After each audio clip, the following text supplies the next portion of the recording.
building something to last from the past. This week on Firing Line. I think we've made the most patriotic film we've ever made because we were willing to say, we're not gonna just have a sanitized Madison Avenue version of this. In their latest film series on PBS, Ken Burns and Sarah Botstein take on the American Revolution in all its complexity. For Americans, land and liberty are completely intertwined. Preserving, promoting that liberty for white Americans, to them means taking native land. There is no other answer. You can get seduced by, oh, the founders and how lucky we are and what a great assemblage of talent, but they're basically young. They basically make a lot of mistakes. At the heart of every film that we make is that heroes are flawed, just like the rest of us. Ken Burns has always kept politics out of his films. I've tried in my work, and I have succeeded in my work, to never putting a political thumb on the scale. But that does not mean there aren't lessons in our history to guide us in the present. Alexander Hamilton was concerned that an unprincipled man would mount the hobby horse of popularity and throw things into confusion. In a government like ours, he would write, "No one is above the law." Firing Line with Margaret Hoover is made possible in part by Robert Greniering, the Tepper Foundation, Vanessa and Henry Cornell, the Fairweather Foundation, Pritzker Military Foundation, Cliff and Laurel Asnes, and by the following. Ken Burns, Sarah Botstein, welcome back to Firing Line. It's great to see you both again. It's great to be with you, Margaret. Your new series, The American Revolution, premieres this coming Sunday. We have, as Americans, been hearing some version of this story our whole lives. How do you, as filmmakers, reconsider this story?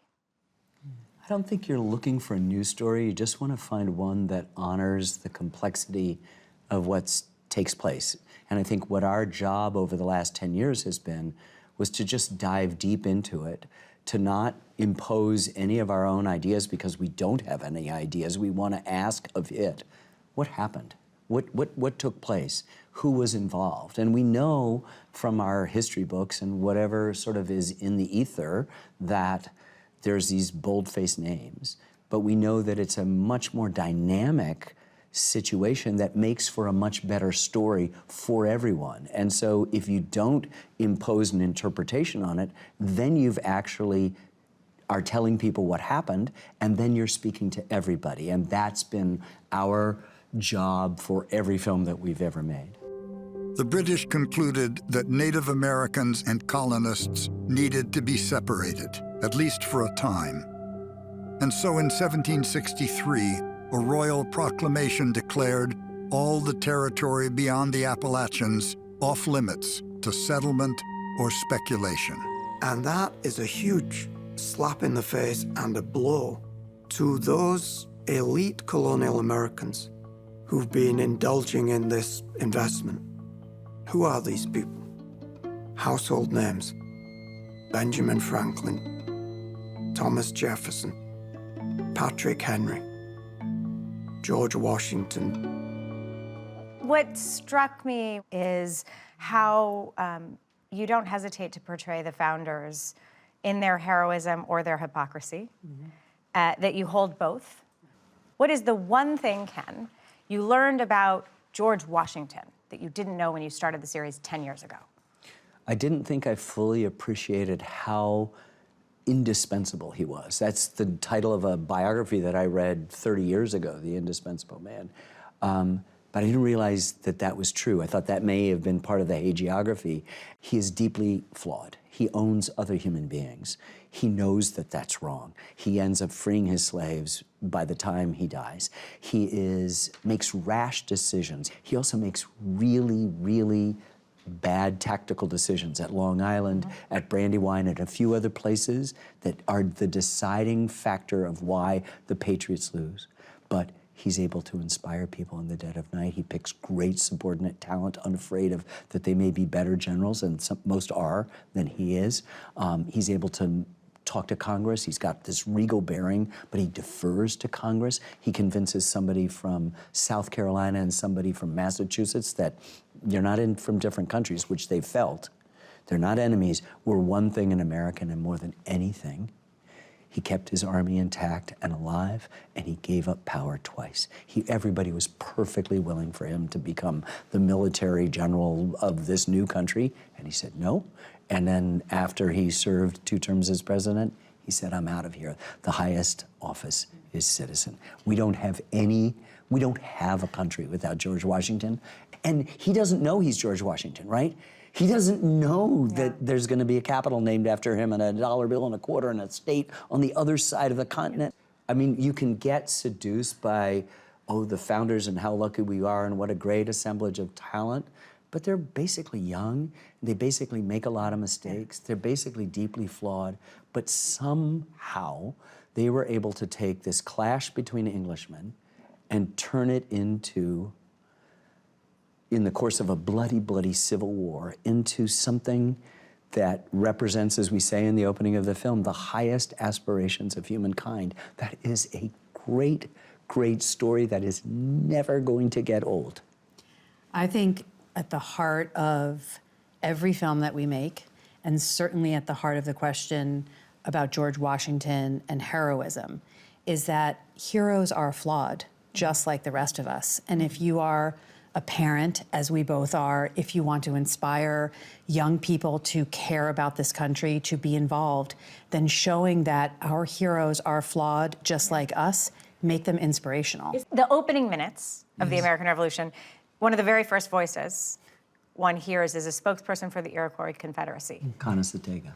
We know our lands are now become more valuable. The white people think we do not know their value, but we are sensible that the land is everlasting. How do you assess how we previously told the story of Native Americans in this country, and how did you depart from that? We didn't need to depart from it. We needed to really just go into the record and find out that the whole idea an idea of the union of these disparate, different colonies comes from Benjamin Franklin looking at the Haudenosaunee, which is the Iroquois Confederacy. It's 5 and then 6 tribes, the Seneca, Cayuga, Onondaga, Tuscarora, Oneida, and Mohawk, how for more than centuries they had a kind of union of their own that allowed them to have the independence of their nations, states' rights, and have a robust sort of economic and foreign policy diplomatically. And let's not, these are not people living in teepees and woo-woo. They are on a world economic and diplomatic scene and have been for a super long time. They know people in England. They know people in France. They know people in Spain. They are separate and distinct. So we've tended in our history to say them, and what we wanted to do is to say, you know, the Shawnee or the Delaware may be as distinct an entity as France or Prussia or Virginia or Massachusetts, and can you do that? And here's the deal. The American Revolution is not just a revolution. It's not just a bloody civil war, which it is, and it's really, really bad. It's a world war. Yeah. And it's the 4th World War over the prize of North America. And when you say prize, what do you mean? You mean the land. Yeah. They didn't call it the Eastern Seaboard Congress or Army. They called it the Continental Army. They knew where they were going, and we have conveniently forgotten what was in the way and who was in the way. Distinct 300 nations in the continental United States. One of the things you depict, and Sarah, I think you're, I don't want to say you're wholly responsible for this or largely responsible for this, but the maps and the imagery for the maps and how you capture the land in this. I mean, this has always been a trademark of your films, but they come to life in a new way, probably because of CGI and because of the drones and because of the way that you capture the land.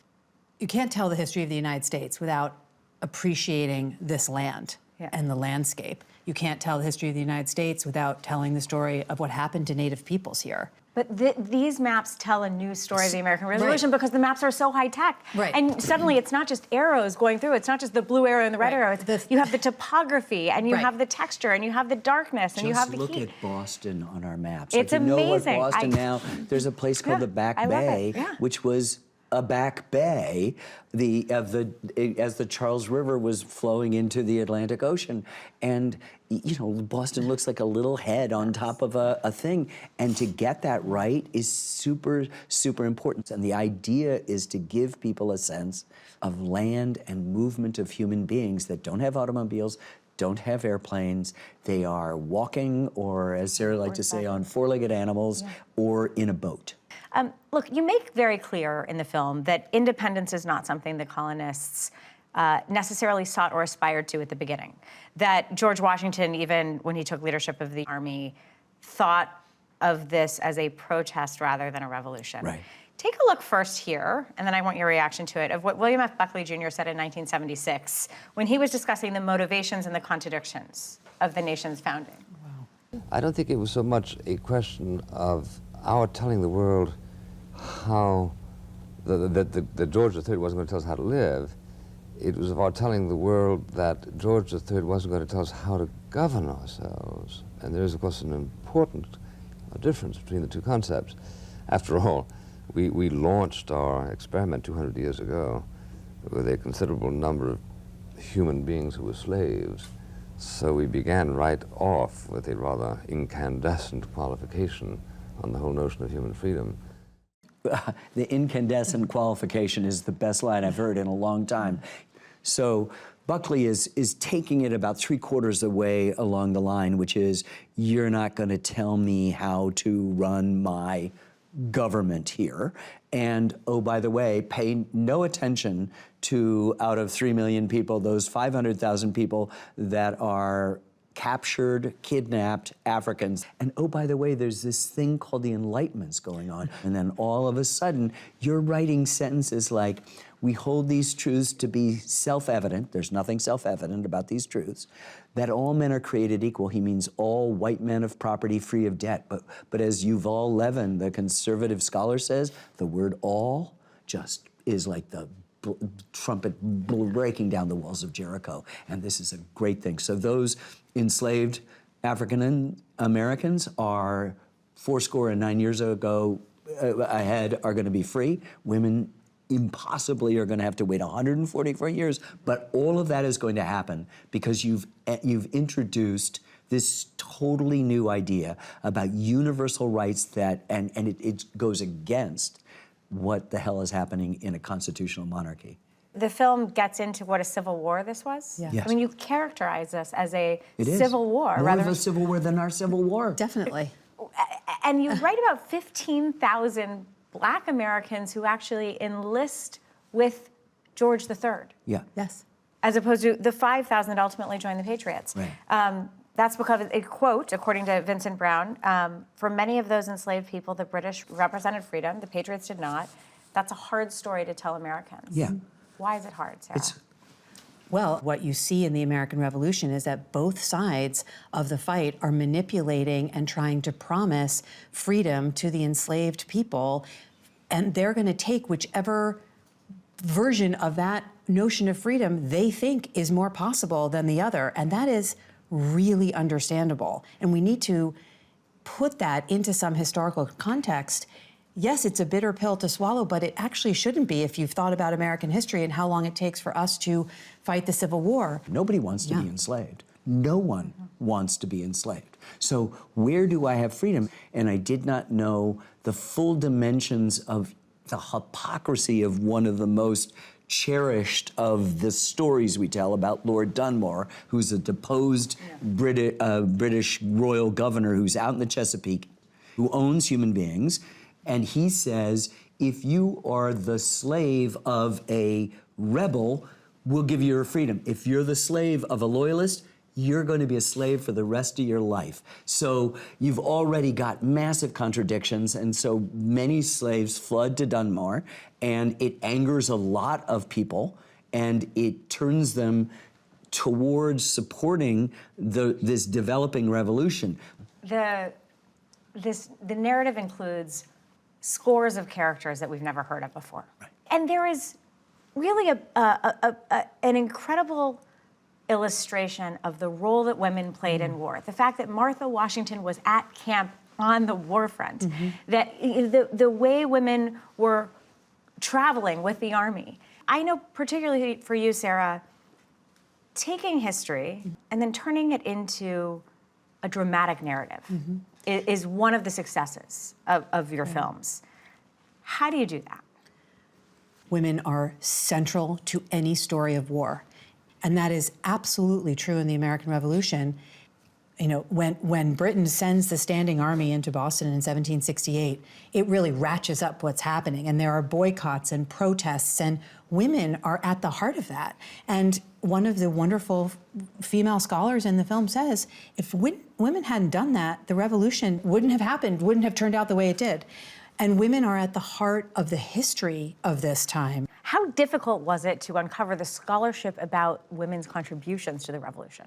So finding the scholars who helped us make this film is one of the total joys of what we do. They tend to be very siloed, the academics, and we just throw them into Florentine Films camp, and they love it, and we love them. As Sarah said, because they work in fairly narrow territories, to be thrown in together was exhilarating for them, as much as it was exhilarating for us to just be exposed to the dynamism of that scholarship. Yeah, and I think, you know, we are their students, and they're incredibly generous to us, and I think to the American people. Yeah. You started this project at the end of the Obama presidency.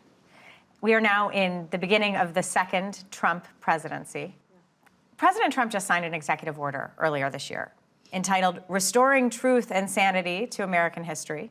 He declared that there was, quote, a widespread effort to rewrite our nation's history, replacing objective facts with a distorted narrative driven by ideology rather than truth.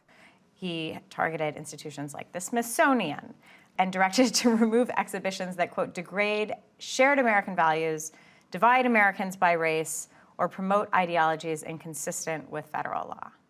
What do you make of that?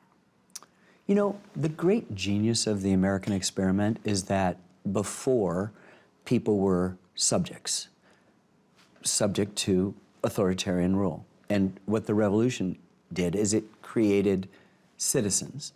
And it is in the interests of the authoritarian to have people have a simplistic view of things, or to make a them out of somebody, or to be ignorant, subscribing to superstition, subscribing to conspiracies, subscribing to things that aren't true. So if you're going to take something as important, not just to the United States, but to the world, you are obligated as citizens of a democracy to show the complexity of it. And at the same time, that patriotism at the heart of everyone's pursuit is enlarged. I think we've made the most patriotic film we've ever made because we were willing to say, we're not going to just have a sanitized Madison Avenue version of this where there are no women in a battle, there are no black people, there are no slaves, there are no native people who own the land. And so that doesn't diminish or take away from this, it actually enhances it. So we're all, and I've always been, for robust, complicated deep dives. I mean, we've done this in public broadcasting because it's the only place that would give us 10 years to do a deep dive, because the marketplace actually insists on something quick and dirty, and we can't do that because it's not honest to what actually transpired in the revolution. So does that mean you agree or disagree with this executive order? Oh, I disagree with an executive order that would in any way limit the possibilities of understanding the complex dynamics of American history, because the more you appreciate that, the more you realize what an extraordinary thing we have. President Trump's executive order says, quote, casting historical milestones in a negative light can, quote, foster national shame. Does it? The question is, what kind of use do you put to the word shame? Do you use the word shame as a cudgel? Do you use it as a weapon? Or do you say, this happened? It is a tool for learning. Yes, I use it as a tool for learning. And that if you do anything besides call balls and strikes, right? Then you've limited that. And by limiting that, I will label as shameful. So you're saying the real shame is in ignoring the difficult history? I think so, but I even then, But the purpose of the shame is not to make people feel shame today for previous actions. It's to use shame as a tool for how to build a future. And it is the weapon. When the word shame is weaponized, then it's just in support of ignorance and not and superficiality rather than the depth and complexity that every human being deserves. If you want to superficialize everything, then we're just a highlight reel of only good things. Totally. And then Babe Ruth only hits a home run every time. Yeah. I think history is, we talked a lot about this the last time we were sitting here with you, that history is useful as a warning, as a teacher, as an inspiration. It's all of those things. You just mentioned PBS and how it is a place that uniquely provides you with the time and the space that the marketplace couldn't afford. To be able to create a 10-year product that reviews this. As your cousin at PBS, I empathize deeply. Is it a mistake to think that private donations and philanthropy will be able to fill the gap for federal funding? I remember talking to President Reagan at the White House, the first time I was ever at the White House, about the funding for the Civil War. And he asked me about it, and I said, well, we got a grant from the National Endowment for the Humanities. He said, very good, very good. So the federal government primes the pump, and then the private comes in. General Motors was then the corporate underwriter. Now it's Bank of America. There was a couple of foundations involved. They're still periodically involved. There has been a hybrid model. And it's a hybrid model of how our government works, you know? So my grant of $1,349,500 from the National Endowment for the Humanities for the Civil War Project was paid for back to the United States government by earnings off the top of the Civil War series. Ken, you publicly endorsed Kamala Harris for president last year, saying that, quote, our democracy hangs in the balance. At a Brandeis University commencement a few months before, you said this.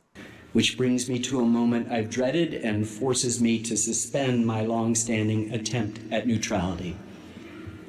There is no real choice this November. There is only what were you dreading?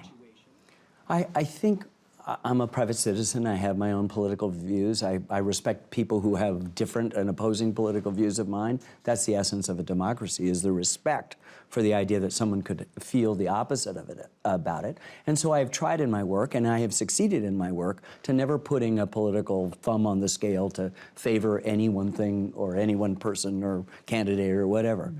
At the same time, as a citizen, when you see things that you don't like, you have a right to speak up. And so I was speaking up as our First Amendment, one of the extraordinary byproducts of this revolution, gave us as a private citizen. But I wasn't saying it as a filmmaker, and oh, by the way, I'm gonna take my anxiety about the future of our republic, which apparently a majority of Americans feel, to my work, and I'm gonna put the thumb on the scale. I will tell you this, that we have called balls and strikes in the American Revolution, and we hope, because we have spoken to everybody and said the same thing to everybody across the country, that this helps put a kind of us back in the US, because we have a shared story.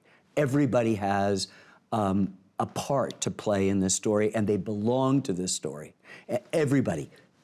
There's no exceptions, and that's the film we've made. And that's what you want to protect, is the ability for everyone to find in the complex story of our founding a place, a portal, a door where they can go, oh yeah, this is my story. The documentary series ends with your narrator saying, quote, the architects of the federal Constitution feared that a demagogue might incite citizens into betraying the American experiment. That sounds like a warning. It was is written, well, it's a timeless warning if it is, because, you know, a lot of the stuff... Totally timeless. Yeah, no, a lot of the stuff is stuff that was well before the most recent election. The founders were worried about precisely elements of our current moment. So Yuval Levin, the conservative scholar, says, if they showed up here, they would not be upset that somebody was trying to take more power, more authoritarian power. That's what they were trying what to they were reverse. deciding. And they would be very upset that Article 1, which is not the executive, but the legislative, had yielded so much power to that. So that may be a new way to think about it, and it's helped us understand as we've traveled. That's the takeaway for me at the end of the show are three things. And to your question, I think they were worried about the executive having too much power and that they really focused on Congress. Congress is the representation of the people. Its job is to check the executive branch. And over the last 250 years, we have done that better and worse. And both parties are responsible for that. That is not a one-party problem. So I think that's, I mean, to me, the takeaway of the show is, oh, Congress needs to represent me and needs to represent me regardless of the president and to check the president's power regardless of my political beliefs. That's central to the American experiment, as is citizenship. And that when you're 18, you have a privilege to live here, you should cast your vote. Absolutely. Ken Burns, Sarah Botstein, thank you for returning to Firing Line. Thank you. Thank you for having us. The American Revolution premieres this Sunday at 8 p.m., 7 p.m. Central on PBS. Firing Line with Margaret Hoover is made possible in part by Robert Granieri, the Tepper Foundation, Vanessa and Henry Cornell, the Fairweather Foundation, Pritzker Military Foundation, Cliff and Laurel Asnes, and by the following.